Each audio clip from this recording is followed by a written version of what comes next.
Paano kung isang araw, magising ka sa sinaunang panahon at doon mo matagpuan ang taong mamahalin mo ng lubusan?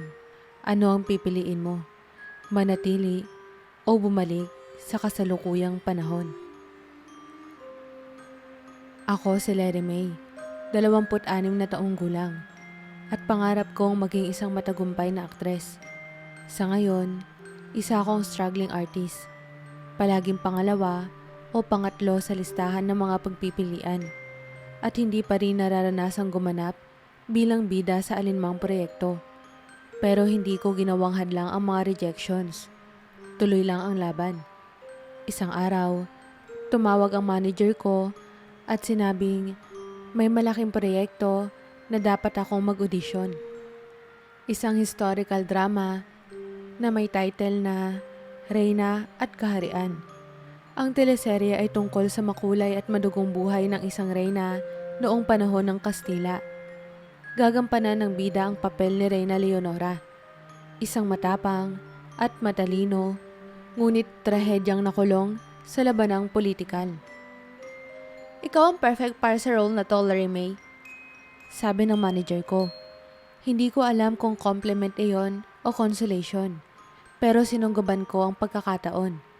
Ilang linggo matapos ang audition, tumawag sila. Nakuha ko ang papel. Sa wakas, hindi na ako pang support lang. Ako na ang reyna, kahit sa kwento lang. Ang unang araw ng shooting ay ginanap sa isang lumang mansyon sa Vigan. Ang lugar ay isang dating kastilyo na ginawang heritage site. Napakaganda ng paligid. Mula sa mga intricate na kahoy na ukit sa mga pinto, hanggang sa lumang tile na sahig na tila humihinga pa ng kasaysayan. Ngunit ang pinakaagaw pansin sa akin ay ang isang kwintas na bahagi ng props. Simpleng disenyo lang ito. Isang antigong gintong pendant na may nakaukit na misteryosong simbolo sa gitna. Napansin mo to? Tanong ko kay Tito Eman, ang props master namin.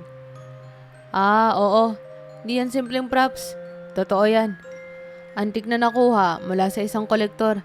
Balita ko, sinasabing sinusuot daw yan ng mga mahadlikang babae noong panahon ng Kastila. Binaliwala ko iyon. Ngunit habang suot ko ang kwintas sa eksena, tila may naramdaman akong kakaiba. Parang humigpit ang hangin sa paligid ko. At biglang tumahimik ang lahat. Hindi ko naintindihan kung bakit. Pero bigla akong nanghina. Napapikit ako ng ilang segundo. Pagdilat ko, wala na ako sa set. Ang paligid ay ibang-iba. Hindi ko marinig ang sigawan ng mga staff, ang tunog ng mga kamera o ang modernong ambience ng shooting. Sa halip, narinig ko ang tunog ng mga kalabaw, ingay ng mga taong naglalakad sa makikitid na kalye, at ang malamyos na kanta ng mga ibon. Ang mansyon na pinagtatrabahuan namin ay naroon pa rin. Pero tila mas bago, mas malinis, mas buhay. Paumanhin po, Binibini, sabi ng isang lalaki mula sa likuran ko. Napalingon ako at nakita ko ang isang lalaki na nakasuot ng simpleng barong Tagalog. May itsura siya, may tindig na parang mula sa ibang panahon, at malalim ang kanyang tingin. May dahilan po ba kung bakit naglalakad ka ng mag-isa sa gitna ng bayan, mahal na Reyna? Tanong niya. Reyna? Tanong ko, sabay halakhak. Nagkakamali ka. Hindi ako Reyna, ako si Lery May. Ngunit ang kanyang mga mata ay puno ng pagtataka at kaba. Lery May, hindi kita kilala sa pangalang yan. Ngunit ikaw ang reyna ng kaharian namin. Ikaw si Reyna Leonora. Pinilit kong alamin kung ano ang nangyayari. Ang lalaki na nagpakilalang Juanito, isang loyal na tagapagtanggol ng reyna, ay tila ba kumbinsidong ako ang sinasabi niyang pinuno ng kaharian. Ako? Isang aktres na struggling pa nga sa modernong mundo? Tawa pa rin ako ng tawa noong una. Pero unti-unting pumalit ang kaba nang mapansin ko Ang paligid ay hindi basta-basta set ng teleserye.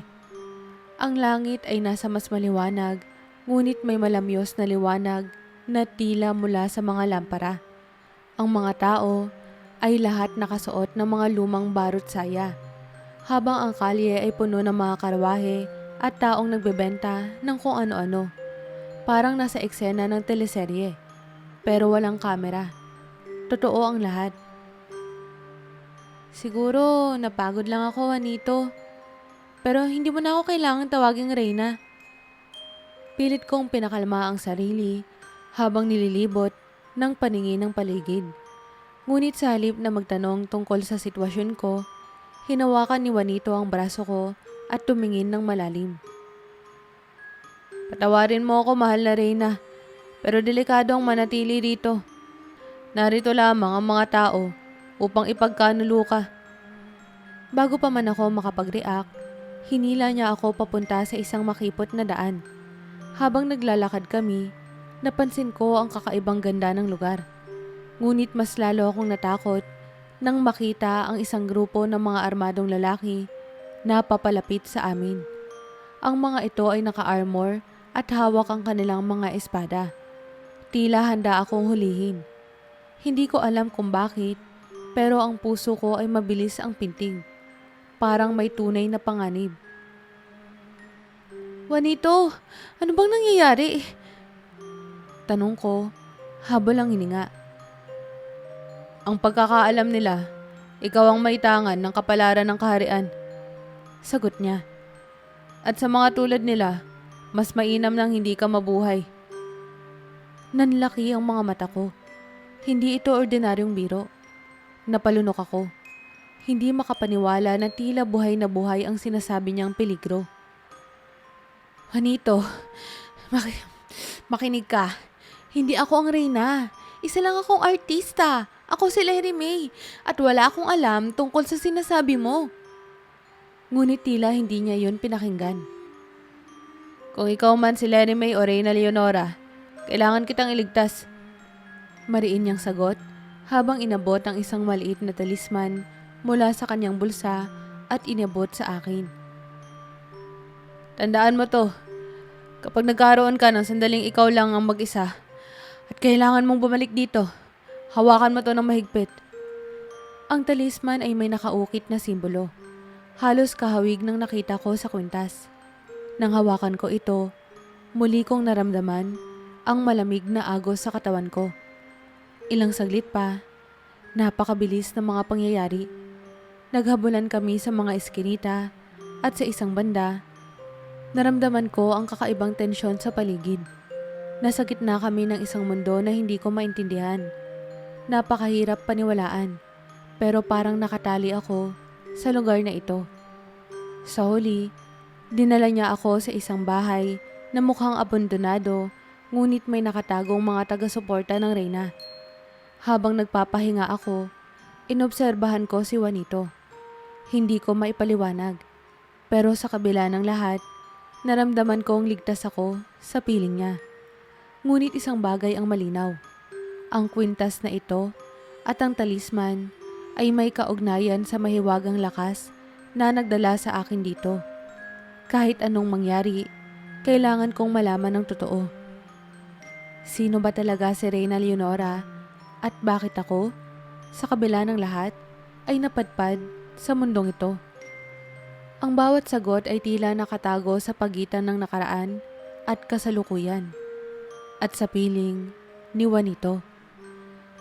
Pagkatapos ng mahaba at nakakakabang araw, napagdesisyonan ni Juanito na manatili muna kami sa abandonadong bahay. Pagod ako, hindi lang sa katawan, kundi pati na rin sa isip. Hindi ko pa rin maintindihan kung paano nangyari ito, kung paano ako napunta sa nakaraan, kung paano nila ako napagkamalang Reyna, at higit sa lahat, kung bakit parang totoo ang lahat. Habang nakaupo ako sa isang lumang silya, muling bumalik sa isipan ko ang kwintas na suot ko noong nagsimula ang lahat. Agad kong hinawakan ito, umaasang may sagot na maibibigay ito. Ngunit sa halip na kasagutan, Parang may pamilyar na pakiramdam na bumalot sa akin, na parang dati ko na itong nakita o naramdaman. Iniisip mo na naman siguro kung paano ka napunta rito. Sambit ni Juanito na nakaupo sa tapat ko. Hawak ang isang espada na tila nagbabantay sa akin. Tumango lang ako. Hindi ko na rin alam kung paano ipapaliwanag ang nararamdaman ko. Juanito, panimula ko. Hindi mo ba naiisip na mali ang inaakala ninyong lahat? Hindi ako ang reyna ninyo. Wala akong alam sa mundong to. Isa lang akong... Napahinto ako. Paano ko ipapaliwanag sa kanya na galing ako sa hinaharap? Tila hindi niya yon maiintindihan. Kung sino ka man, mahal na reyna, ikaw pa rin ang pinili ng kapalaran para mapunta rito. Sagot niya. Ang kwintas sa suot mo at ang talisman na hawak mo ay may sagradong bagay na nag-uugnay sa nakaraan at kasalukuyan. Hindi aksidente ang lahat ng to. Napabuntong hininga ako. Ang simpleng sagot na kapalaran ay tila hindi sapat para sa akin. Ngunit bago ko pa man magtanong, may narinig kaming tunog mula sa labas ng bahay. Mga yabag na papalapit. Agad na tumayo si Juanito, handang lumaban kung kinakailangan. Leremay, bulong niya, at ngayon ko lang napansin na tinawag niya ako sa tunay kong pangalan. Manatili ka rito. Huwag kang aalis kahit anong mangyari. Tumango ako, ngunit hindi maikakaila ang kaba sa dibdib ko. Mula sa maliit na siwang ng bintana, nakita kong may mga armadong kalalakihan na papalapit sa bahay. Isang lalaki ang mukhang namumuno sa kanila. Nakasuot ng makapal na baluti at may hawak na espada. Tila galit ang kanyang ekspresyon habang sinisigaw ang pangalan ng reyna. Juanito! Sigaw ng lalaki. Ibaba mo ang reyna sa amin at baka sakaling pagbigyan kitang mabuhay. Ngunit sa halip na matakot, mas lalong tumapang ang tindig ni Juanito. Hindi niyo siya makukuha, lalo na at buhay pa ako. Sagot niya, may kakaibang tapang sa kanyang boses. Ngunit naramdaman ko rin ang pangamba. Hindi ko alam kung paano niya magagawang ipagtanggol ako laban sa ganitong dami ng kalaban. Napatingin siya sa akin. At sa sandaling iyon, tila may sinasabi ang kanyang mga mata na hindi kayang bigkasin ng kanyang bibig.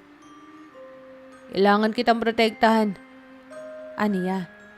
Habang nagaganap ang lahat ng ito, muling kumislap ang kwintas na suot ko. Napahawak ako dito at muli, ang malamig na agos ay bumalot sa akin. Parang may nag-udyok sa akin na lumaban at harapin ang mga kalalakihan. Ngunit natakot ako sa maaaring mangyari. Ngunit bago pa man sila makapasok sa bahay, isang malakas na liwanag ang lumabas mula sa kwintas. Hindi ko maipaliwanag kung paano, pero ang susunod na nangyari ay tila isang mahika. Ang mga kalalakihan ay tila natigil at si Juanito ay napatingin sa akin na parang nakakita ng milagro. Leremay, bulong niya. Ikaw nga ang reyna. Nanlamig ako sa narinig. Ako? Ako ang reyna? Ang mga mata ni Juanito ay puno ng pagkamangha at paniniwala. Ngunit ako mismo ay hindi alam kung paano tatanggapin ang lahat ng ito. Sa puntong iyon, naisip ko na hindi lang basta props ang kwintas na ito. May mas malalim itong dahilan kung bakit napunta ito sa akin. At higit sa lahat, ang tanong na hindi ko pa rin masagot. Ano nga ba ang papel ko sa mundong ito? At ano ang koneksyon ko kay Juanito? Habang nakatayo ako roon, hawak ang kumikislap na kwintas, naramdaman ko ang bigat ng mga tingin ni Juanito at ng mga armadong kalalakihan. Ang liwanag mula sa kwintas ay dahan-dahang humupa at bumalik ang katahimikan sa paligid. Ngunit sa loob ko, parang may kung anong nagising. Isang bagay na hindi ko maipaliwanag. Reyna Leonora, basag ni Juanito sa katahimikan. Ang kanyang boses ay puno ng pagkabigani at pagkalito. Ang liwanag na yun, hindi yun gawa ng tao. May dahilan kung bakit ikaw ang napili. Juanito, hindi ko maintindihan ng nangyayari. Isa lang akong ordinaryong babae. Isang aktres mula sa... Napahinto ako. Natatakot na baka hindi niya maintindihan ang ideya ng isang hinaharap na mundo. Ordinaryo, wala nang masigit pa sa liwanag na yon. Ngunit hindi natin maaaring manatili dito. Ang liwanag na yon ay maaaring magdala ng mas maraming kalaban. Tumango ako kahit na ang mga paa ko ay tila ayaw gumalaw. Sa kabila ng lahat ng to, si Juanito ang tila nagiging gabay ko. Pinangunahan niya ako palabas sa isang lihim na daanan sa ilalim ng bahay. Madilim, masikip, at malamig ang lagusan. Ngunit naramdaman ko ang init ng kanyang kamay na nakahawak sa akin. Parang sinasabi, ligtas ako hanggat magkasama kami. Habang naglalakad, hindi ko napigilang tanungin siya. Juanito, sino ba talaga si Reyna Leonora? At bakit ganito na lang ang pagpapahalaga niya sa akin? Hindi ako siya, pero parang may kung anong pilit na nag-uugnay sa akin sa kanya. Sandali siyang tumigil at tumingin sa akin. Sa liwanag ng lampara, nakita ko ang bigat ng emosyon sa kanyang mukha. Si Reyna Leonora ay higit pa sa isang pinuno. Isa siyang simbolo ng pag-asa sa kaharian. Ngunit nawala siya noong sinalakay ang palasyo ng mga taksin. Wala ni isang nakakita sa kanyang katawan. Ngunit iniwan niya ang kwintas na yan. Sinasabing kung sino ang makakapagsuot nito at makakapagpakita ng liwanag mula rito, ay siya ang karapat-dapat na humalili sa kanyang trono. Hindi ko alam kung ano ang mas nakakagulat. Ang kwento ni Juanito o ang katotohanang ako ang tila napili ng kwintas. Pero Juanito, hindi ko alam kung paano to nangyari. Isa lang akong babae mula sa ibang panahon.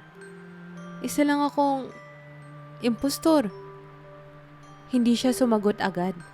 Bagkus, iniwan niya ang aking kamay at tinignan ako sa mga mata. Kung ano man ang iniisip mong dahilan ng iyong pagdating dito, di yun mahalaga. Ang mahalaga ay narito ka ngayon.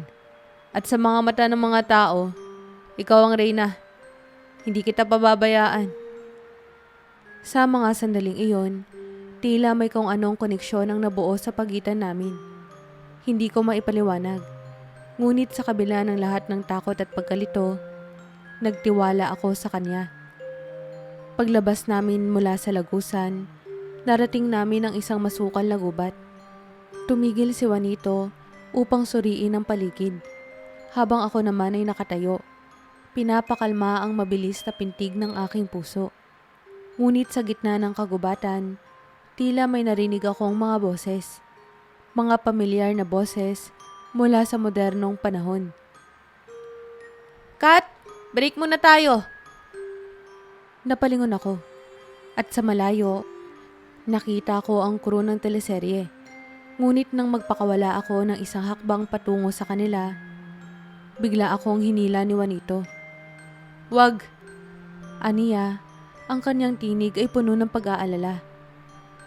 Ang bawat hakbang na gagawin mo ay maaaring sumira sa koneksyon sa pagitan ng dalawang mundo. Pero, Juanito, naroroon ang totoong buhay ko. Sambit ko, halos lumuha na. Juanito, kailangan kong bumalik. Nanahimik siya.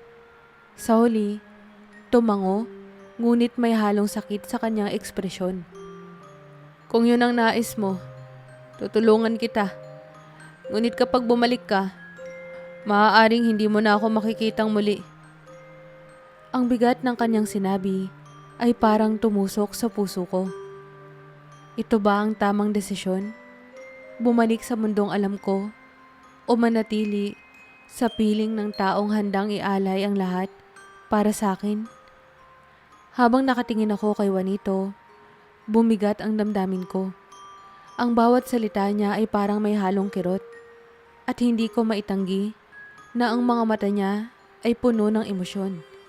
Isang emosyon na hindi ko inaasahan mula sa isang tao ngayon ko lang nakilala.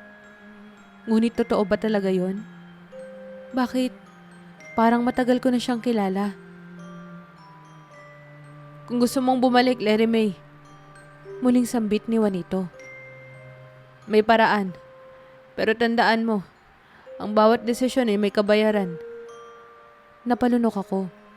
Sa bawat pagkakataong hawak ko ang kwintas na ito, parang may bahagi ng sarili ko na gustong manatili. Pero paano ko iiwan ang mundong alam ko? Ang mga pangarap ko, ang pamilya ko. Sino ba talaga ako para maging reyna ng kahariang ito? Nagpakawala ako ng buntong hininga at tumingin sa kwintas na nakasabit sa aking leeg.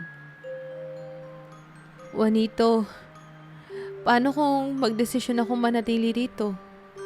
Anong mangyayari sa akin? Hindi siya agad sumagot. Sa halip, tinanaw niya ang malawak na gubat sa paligid. Kung mananatili ka rito, ang kaharian ay magkakaroon ng reyna.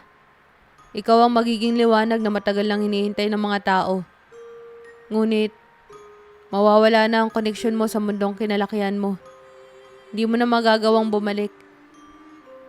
Parang biglang huminto ang oras sa mga sinabi niya. Ang desisyong ito ay hindi basta-basta. Ang mundo ko o ang mundo niya. Ang pangarap ko o ang responsibilidad na bigla ang ipinasan sa akin. Habang nag-iisip ako, narinig namin ang tunog ng mga yabag mula sa likuran namin. Hindi pa tapos ang mga humahabol sa amin. Mabilis kaming nagtago sa likod ng isang malaking puno habang tahimik na nag-uusap. Larry May, bulong ni Juanito habang hinihigpitan ang hawak sa kanyang espada. Kapag nalaman nilang narito ka, hindi na tayo makakaligtas. Ang kwintas ang dahilan kung bakit nila gustong makuha ka. Ngunit habang nasa akin ka, hindi kita pababayaan. Parang nabuhay ang damdamin ko sa sinabi niya. Sa kabila ng panganib, heto siya. Handang ibuwis ang buhay niya para protektahan ako. Isang estranghero, o marahil, higit pa roon. Sa kabila ng lahat ng takot, unti-unti kong naramdaman ang tiwala ko sa kanya. Mabilis kaming tumakbo palabas ng gubat. Ang bawat hakbang ay parang palayo sa parehong kasalukuyan at hinaharap ko. Nariting namin ang isang tahimik na burol, kung saan makikita ang palasyo mula sa malayo. Sa ilalim ng kalangitan, huminto si Juanito at hinarap ako. Ngayon, Larry May, kailangan mong magdesisyon. Kung gusto mong bumalik, gamitin mo ang kwintas at magdasal ka sa iyong puso na bumalik sa lugar na nais mong puntahan. Ngunit kung pipiliin mong manatili, isara mo ang iyong mga mata at hayaan mong ako ang gumabay sa iyo. Ang bawat salita niya ay parang bumibigat sa dibdib ko. Sa harap ng isang maginoong handang isakripisyo ang lahat para sa akin, paano ako magdedesisyon? Habang hawak ko ang kwintas, naramdaman ko ulit ang malamig na agos sa aking katawan. Kasabay nito, ang muling paglutang ng dalawang mukha sa isip ko. Ang pamilya ko at si Juanito. Sa sandaling iyon, alam kong anumang piliin ko ay magbabago, hindi lang ang buhay ko, kundi pati na rin ang kapalaran ng mga tao sa paligid ko. Kumislap muli ang kwintas. Ngunit sa pagkakataong ito, nasa akin na ang buong kapangyarihan. Tinignan ko si Juanito sa mga mata. At sa kauna-unahang pagkakataon, alam ko na ang sagot. Huminga ako ng malalim. Hawak pa rin ang kwintas na tila isang piraso ng kapalarang hindi ko ginusto, ngunit ipinilit sa akin. Si Juanito ay nakatayo lamang sa harapan ko.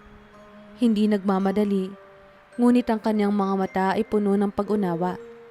Parang handa siyang tanggapin Ano man ang aking maging desisyon. Kahit pa masaktan siya. Larry May, aniya, mas banayad ang boses ngayon. Ano man ang piliin mo, tandaan mo to. Ang lahat ng ginawa ko ay para protektahan ka. Hindi dahil ikaw ang reyna, kundi dahil ikaw si Larry May. Natigilan ako. Hindi niya kailangang sabihin ng direkta, ngunit naramdaman ko ang damdamin niya. Isang damdamin na higit pa sa tungkulin bilang isang tagapagtanggol. Napalunok ako. Sinubukang pigilan ng luha, ngunit hindi ko na kinaya. Tumulo ang mga iyon, kasabay ng masakit na realidad na anumang piliin ko, may isang mahalagang bagay akong kailangang iwan. Juanito, hindi ko alam kung bakit ako napunta dito. Pero alam ko na hindi to aksidente. Ang lahat ng nangyari, ikaw, ang kwintas na to. Parang may dahilan kung bakit nangyari ang lahat ng to. At ano ang dahilan, Larry May? Tanong niya, halos pabulong. Parang natatakot siyang malaman ang sagot. Pinikit ko ang mga mata ko. Pilit na nararamdaman kung ano ang tamang gawin. Hindi ko alam kung saang lakas nanggaling ang sumunod kong sinabi. Ngunit malinaw iyon sa puso ko. Ang dahilan ay upang ipakita sa akin na ang mundo ay hindi lang umiikot sa sarili kong mga pangarap. May mas malawak na mundo, mas malalaking kwento, at mas mahalagang misyon. Natigilan siya, ngunit sa mga mata niya, nakita ko ang unti-unting pagtanggap. Pero, hindi ko kayang talikuran ang buhay na iniwan ko. May mga tao rin akong mahal doon. May mga pangarap pa akong kailangan tuparin, Juanito. Ang ekspresyon niya ay hindi nagbago. Malambot pa rin. Puno ng pagkakaintindi. Kung yun ang desisyon mo, Larry May, haharapin ko. Ngunit bago ka umalis, may nais akong sabihin. Tumigil siya sa harapan ko at marahan niyang hinawakan ang aking kamay. Kapag bumalik ka sa mundo mo, di ko alam kung maaalala mo pa ako. Ngunit kahit hindi mo na ako maalala, mananatili akong nagpapasalamat dahil nakilala kita. Salamat, Larry May. Ang mga salitang iyon ang tila nagtulak sa akin sa hangganan ng emosyon. Hawak ang kwintas, sinara ko ang aking mga mata at marahan kong binitawan ang bulong sa hangin. Ibalik mo ko sa tahanan ko. Isang nakakasilaw na liwanag ang pumuno sa paligid ko. Narinig ko ang mga huling tinig ni Juanito bago tuluyang maglaho ang lahat. Nang idilat ko ang aking mga mata, naroon ulit ako. Ang modernong mundo, ang set ng teleserye, ang mga ilaw ng kamera, at ang mga staff na tila wala namang ideya sa nangyari. Cut! Mag-break muna tayo! Sigaw ng direktor, para bang walang nangyari. Ngunit sa puso ko, alam kong napakatagal ng panahong lumipas. Tinanggal ko ang kwintas na nakasabit sa leeg ko. Ngunit sa pagkakataong ito, hindi ko na naramdaman ang parehong malamig na agos mula rito. Para bang naubos na ang mahika nito. Ngunit higit sa lahat, ramdam kong isang bahagi ng puso ko ang naiwan sa kaharian ng nakaraan. Kasama si Juanito.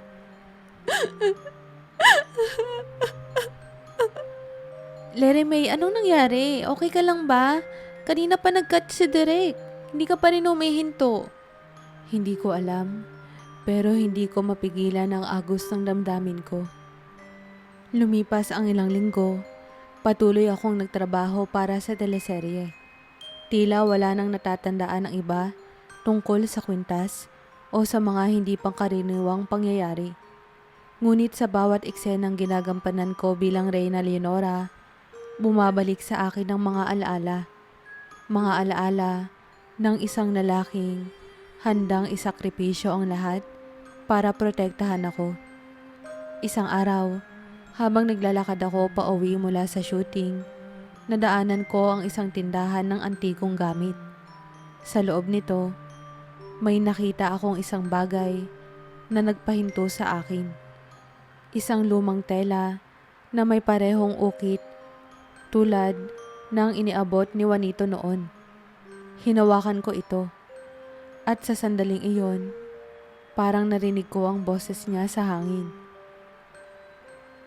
Kung ano man ang iyong pinili, Leremay, mananatili kang reyna sa puso ko. Hindi ko mapigilang ngumiti, kahit na may halo itong lungkot. Ang koneksyon namin ay maaaring nawala na. Ngunit alam ko na sa isang bahagi ng kasaysayan o ng ibang mundo, may kwento kaming hindi kailanman magwawakas.